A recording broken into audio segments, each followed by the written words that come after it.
ini di BPM ataupun di rumah sakit sudah dapat ya? Sudah, Ibu. Sudah ya, oke. Saya ambil sampel saja terkait dengan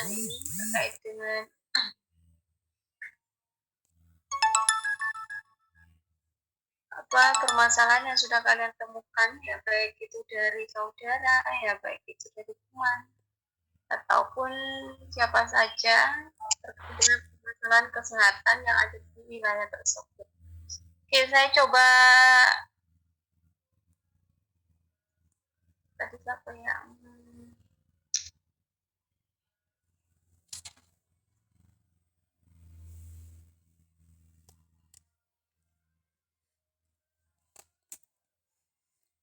Dea Fatu Kaloba.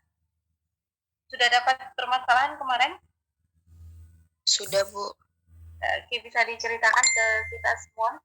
Nanti kita diskusikan bareng-bareng kira-kira kurang data apa, kemudian bagaimana nanti penyusunan judulnya. Oke, silakan. Baik, Bu. Yang saya tahu permasalahan yang di PMB, Bu, dari kakak tingkat yang kemarin. Ini itu masalahnya kebanyakan di PMB itu tali pusat melingkar, Bu, saat persalinan. Tali pusat Melingkar. melingkar. Iya, Bu. Terus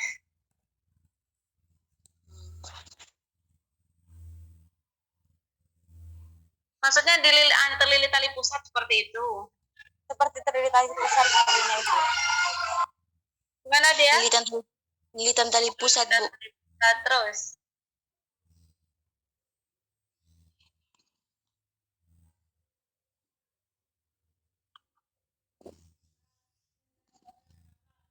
sudah itu saja. Iya, Bu.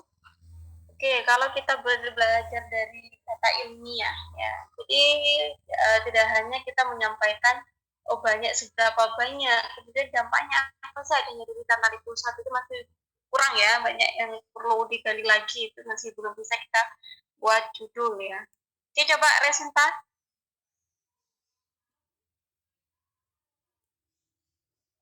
Iya, Bu, saya dapat judul dari saudara di klinik Sumber Mancing Kulon Paga. Banyak itu kuretase. Kurang.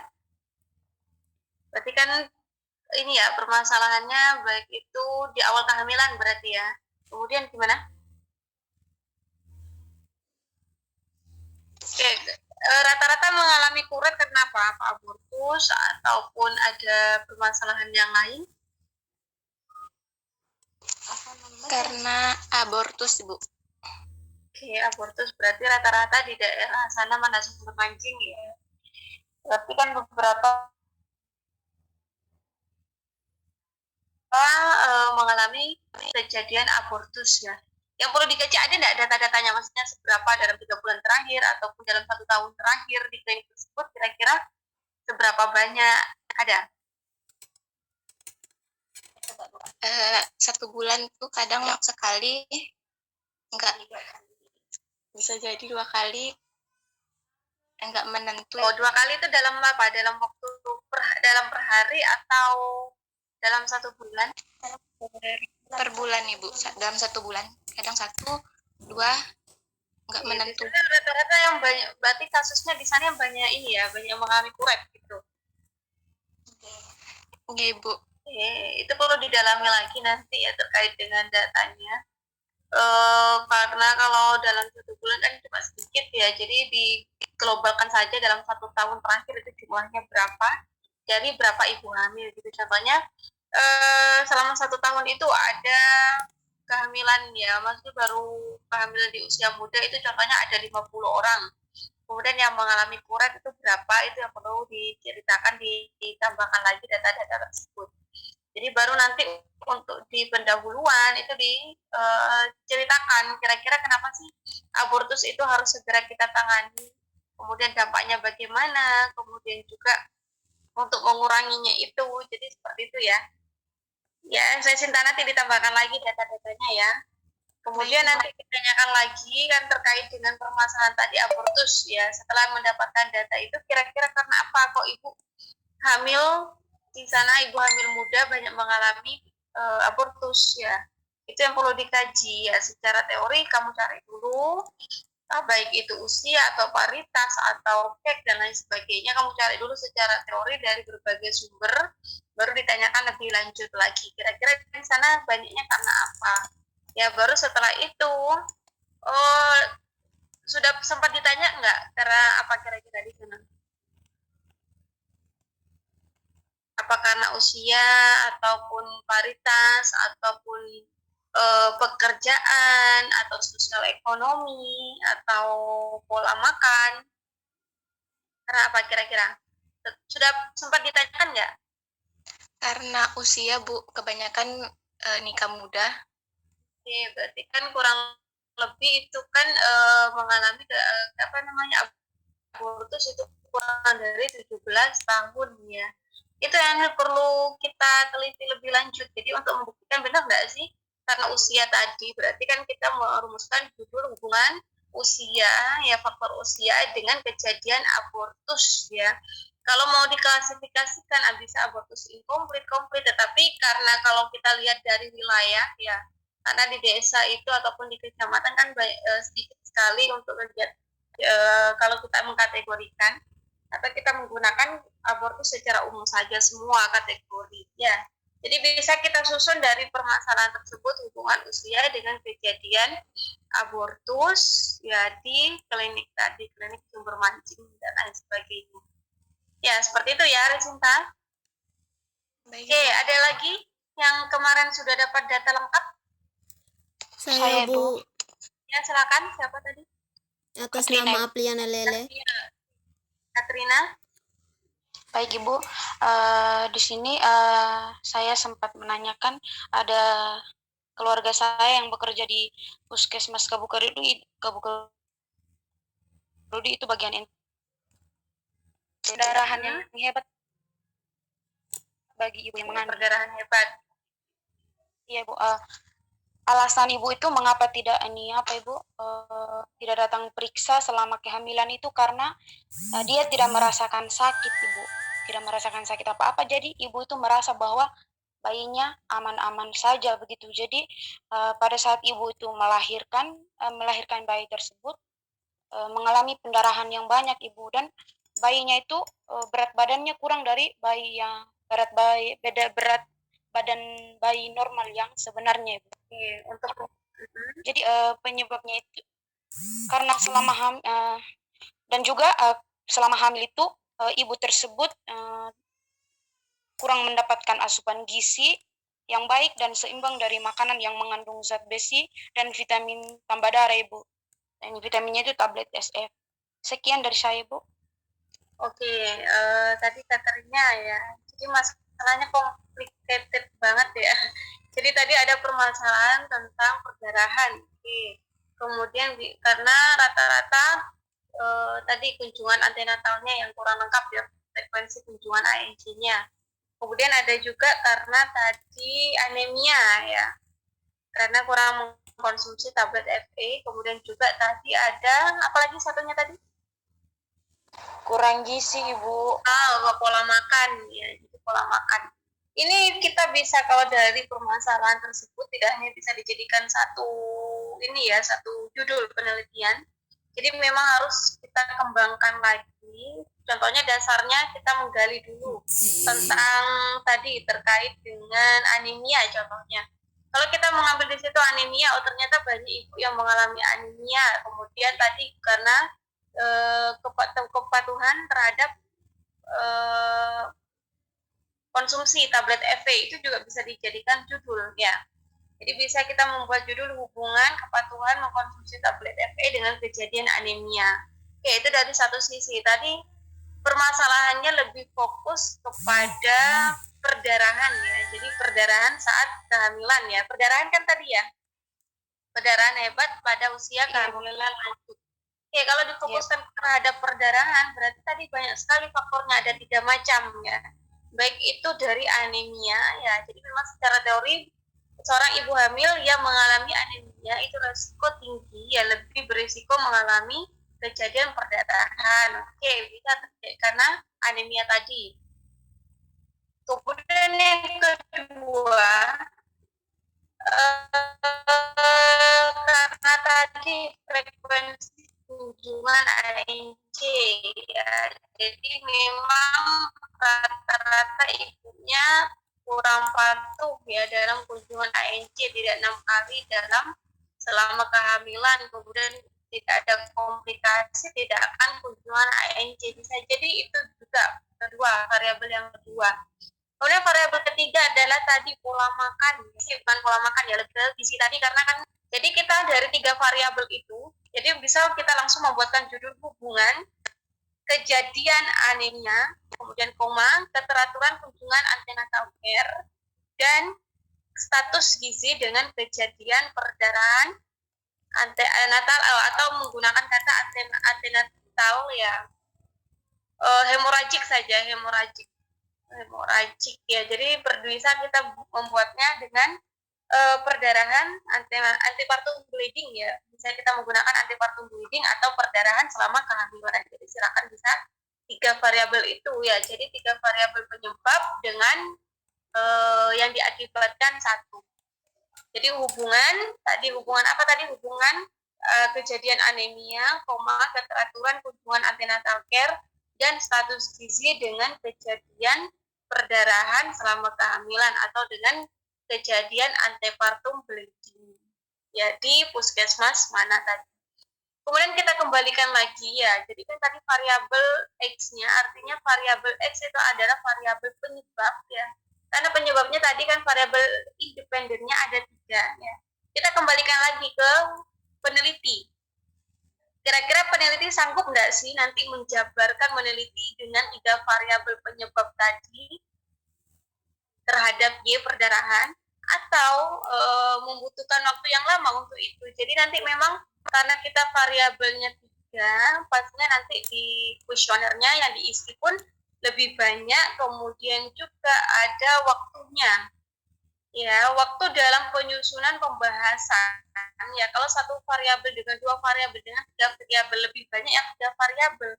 Karena pasti akan membahas, nanti di pembahasan kita bahas dulu hasil penelitiannya bagaimana, kita satu-satu dulu. Bagaimana sih anemia dengan perdarahan, setelah itu hasil penelitian kita jabarkan juga. Setelah itu kita jabarkan lagi variabel yang kedua. Tadi variabel yang kedua itu adalah keteraturan hubungan antenatal dengan perdarahan. Itu kita bahas dulu hasil penelitian kita seperti apa, kemudian kita cari dukungan dari penelitian yang sebelumnya. Kalau misal ada hubungan, ya oke, kita cari penelitian yang ada hubungan juga sebelumnya. Kemudian yang ketiga, kita cari dulu variabel yang ketiga, yaitu tadi status gizi. Kira-kira status gizi yang baik mengalami perdarahan nggak sih? Kemudian status gizinya yang kurang atau buruk mengalami perdarahan nggak sih, atau mengalami antepartum bleeding.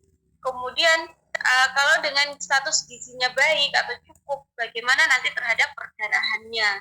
Jadi seperti itu. Jadi memang membutuhkan waktu yang lama, karena sebelumnya sudah Bu Iko jelaskan kalau kita mau melakukan penelitian tidak hanya sumber dayanya ya, jadi tenaganya, tidak hanya tenaganya yang kita keluarkan, tetapi juga kita harus mempertimbangkan adanya biaya, kemudian juga waktunya ya. Jadi waktu kita melakukan penelitian, menyusun KTI-nya, jadi itu. Jadi silakan bisa Katrina bisa menggunakan satu judul tadi dengan semuanya ya, 3 variabel itu terhadap perdarahan, atau bisa satu-satu atau bisa 2. Baik itu kamu cuma pengennya anemia saja, kejadian anemia dengan terjadinya perdarahan selama kehamilan, atau 3-tiganya, atau hanya 2. Jadi itu banyak sekali ya, silakan dipertimbangkan lagi kalau mau melakukan penelitian tentang itu ya. Paham ya Katrina ya? Paham Ibu. Baik Ibu, terima kasih. Oke, nanti yang perlu ditambahkan lagi adalah datanya ya. Jadi harus kita tahu, tidak hanya sekedar opini dari tenaga kesehatan, tetapi harus kita punya datanya.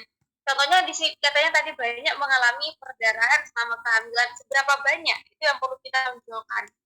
Ya, jadi karena kita belajar di sini adalah belajar berpikir ilmiah, bukan berpikir secara asumsi atau pendapat kita atau opini kita, tetapi harus didukung oleh data-data atau bukti yang real ya. Artinya apa? Contohnya tadi perdarahan yang banyak di puskesmas A. Berarti perdarahan yang banyak itu seberapa banyak? Berapa orang sih yang mengalami anemia? Kemudian berapa orang sih yang mengalami apa tadi? Perdarahan selama kehamilan dalam 3 bulan terakhir. Kalau 3 bulan terakhir kan rata-rata susah ya data-datanya ya. Rata-rata kan data melaporkan selama 1 tahun. Oke, 1 tahun itu selama tahun 2021 seberapa banyak? Itu yang perlu didukung. Kemudian data-data yang perlu dimunculkan adalah tadi karena anemia dari contohnya di sana yang mengalami perdarahan sebanyak 50, contohnya seperti itu. Kemudian kalian klasifikasikan lagi yang karena faktor anemia dari 50 itu yang mengalami anemia berapa orang sih? Contohnya 20. Kemudian yang mengalami yang tidak memiliki frekuensi kunjungan antenatal yang teratur ada berapa? Kemudian juga yang terakhir ada status gizi. Dari 50 orang itu status gizinya baik ada berapa, yang cukup ada berapa, yang kurang ada berapa. Jadi itu ya, nanti mungkin tambahannya untuk Kak Trina yang perlu dikaji lagi, data-data yang perlu dikembangkan ya. Jadi untuk semuanya sama. Jadi data yang kita sampaikan, yang kita punya itu jangan hanya sekedar opini ya. Kita tidak boleh memberikan asumsi kita, pendapat kita, baik itu dari bidan atau bikor atau kepala puskesmas. Kata kepala puskesmas seperti ini, jangan hanya sekedar kata, tetapi harus kita tunjukkan dengan bukti. Datanya seperti apa ya. Oke, saya kasih contoh dulu terkait dengan contoh penelitian ya. Jadi di sini ada judul pengaruh pemberian jus tomat terhadap tekanan lansia pada penderita hipertensi. Berarti sudah jelas di sini adalah respondennya adalah penderita hipertensi ya, lansia yang mengalami hipertensi di Desa Lumahireng, Kecamatan Blawen. Ya, jadi kita pengen tahu sih seberapa efektif pemberian jus tomat ini terhadap penurunan tekanan darah ya. Oke, di pendahuluan ya yang paling penting adalah kenapa sih kita harus ngambil hipertensi? Kenapa nggak ngambil diabetes? Kemudian kenapa kita tidak mengambil asma? Kenapa harus mengambil hipertensi? Itu yang perlu kita tonjolkan di pendahuluan. Ya, silakan mengambil banyak referensi. Contohnya ini penyakit tidak menular yang menyumbangkan 3 juta kematian itu adalah 60% karena penyakit kardiovaskuler ya. Jadi harus kita cari. Kenapa harus kita ambil tadi hipertensi? Oh, berarti tadi karena rata-rata 60% kematian itu disebabkan oleh sistem kardiovaskuler. Setelah itu baru kita jelaskan di sini adalah tidak lepas dari hipertensi, dijelaskan hipertensi, kemudian diatasi dengan apa, itu diceritakan semua dulu hipertensi, baru diceritakan di sini. Di sini kan peneliti pengen kenapa sih memberikan jus, kenapa tidak menggunakan yang farmako, dikasih ekstrak dan lain sebagainya, itu dijelaskan ya. Kenapa? Karena rata-rata lansia itu mengkonsumsi tomat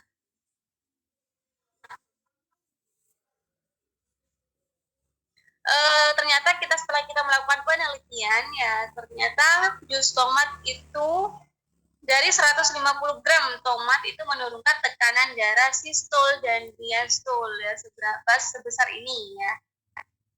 Oke. Kemudian setelah itu dilakukan studi pendahuluan. Jadi studi pendahuluan adalah penunjang kalian, data kalian. Contohnya di sini setelah kita melakukan studi pendahuluan, kita menanyakan kepada penderita tekanan darah, melakukan wawancara dari 10 penderita hipertensi, 5 orang saja yang mengetahui jus tomat itu bisa menurunkan tekanan darah, sedangkan 50%-nya adalah 5 orang tidak mengetahui. Jadi di sini peneliti ingin memberikan pendidikan juga kepada masyarakat seberapa besar sih jus tomat itu bisa menurunkan tekanan darah. Itu, jadi penelitian itu seperti ini. Jadi kita harus ada kenapa sih dasarnya kita mengambil judul tadi ya. Kemudian baru nanti hasilnya seperti apa. Di sini bisa kita lihat di kesimpulan. Berarti ada pengaruh yang signifikan pemberian jus tomat terhadap tekanan darah. Berarti dari 150 miligram tadi 150 gram tadi entah dibuat jus ataupun olahan lainnya ya, itu bisa menurunkan tekanan darah sistol ya. Dan diastolnya. Ya, jadi ada beberapa hasilnya seperti ini ya.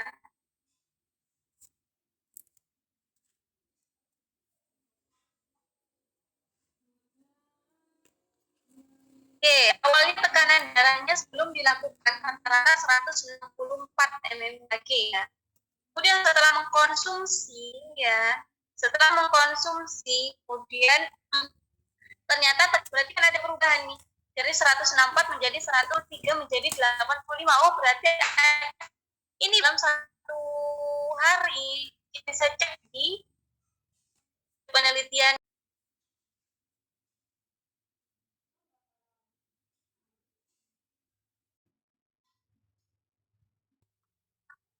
Dari beberapa sumber referensi yang saya dapat kemarin itu Ibu, ada yang mengatakan permasalahannya itu tentang riwayat penyakit dan juga riwayat kehamilan dan juga berat badan. Nah, dari beberapa sumber referensi yang lain ada yang bilang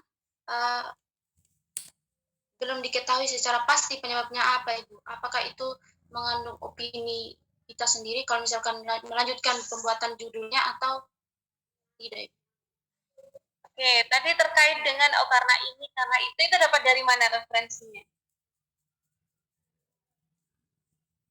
Dari jurnal, dari sumber referensi yang lain, dari jurnal dan juga ada yang. Oke, memang kalau di jurnal satu variabel saja itu kan banyak sekali ya yang buat karena faktor usia, ini karena faktor paritas, ini karena faktor jarak kehamilan ya, bisa jadi seperti itu kan berbeda-beda ya, itu lokasinya juga berbeda. Kita boleh melakukan penelitian yang sama judulnya dengan orang lain, tetapi lokasinya harus berbeda. Kalau kita melakukan penelitian di sana dengan judul yang sama, tempat yang sama, di sana sudah ada hasil. Kalau kalian melakukan penelitian, memang di jurnal-jurnal itu kan beda-beda ya, variabel X-nya beda, kemudian variabel Y-nya sama. Karena kan secara teori ya, untuk penyebab apapun permasalahan terkait dengan kesehatan tidak hanya satu variabel ya, tidak hanya satu penyebab, ada banyak ya, tidak hanya faktor fisik, tetapi psikologis juga bisa ya. Bisa jadi karena dukungan keluarga dan lain sebagainya. Jadi kalau kita mau melakukan penelitian silakan ya. Ada perbedaan Bu antara yang A dengan yang B itu pasti lokasinya berbeda. Dalam satu tempat pun kalian melakukan penelitian dengan 2 orang, contohnya di BPM Sunarsih, contohnya seperti itu. Kalian mau ngambil permasalahannya sama, anemia, tetapi faktor X-nya beda, penyebabnya berbeda. Satunya mengambil usia, satunya mengambil paritas. Silakan, nggak apa-apa. Itu kan berbeda. Tempatnya memang sama, tetapi variabel X-nya berbeda. Silakan bisa dibuat jadi 2 judul. Jadi satu tempat itu tidak perlu hanya satu orang saja, tetapi bisa juga 5 orang bisa, asalkan di sana permasalahan ada dan tidak sama-sama meneliti tentang variabel X dan Y yang sama. Itu ya, apa tadi? Kalau untuk di jurnal ya memang nggak apa-apa, memang bervariasi sesuai dengan teori. Kalau contohnya teori menyebabkan tentang adanya persalinan KPD, contohnya seperti itu ya. Contohnya ada kejadian ketuban pecah dini. Itu banyak sekali penyebabnya kalau kita lihat dari buku, dari secara teori ya, teoritis memang tidak hanya karena faktor infeksi, bisa juga karena faktor psikologis, faktor fisik ibu, faktor kondisi dan lain sebagainya. Itu bisa kita ambil ya, tidak hanya dalam satu variabel, satu penyebab, satu yang disebabkan, satu karena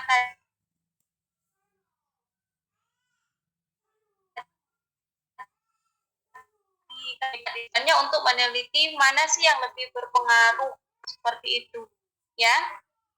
Ada lagi? Tadi yang tanya siapa? Angelina Putri Dondo Ibu. Oke, ada lagi yang ditanyakan? Terima kasih Ibu.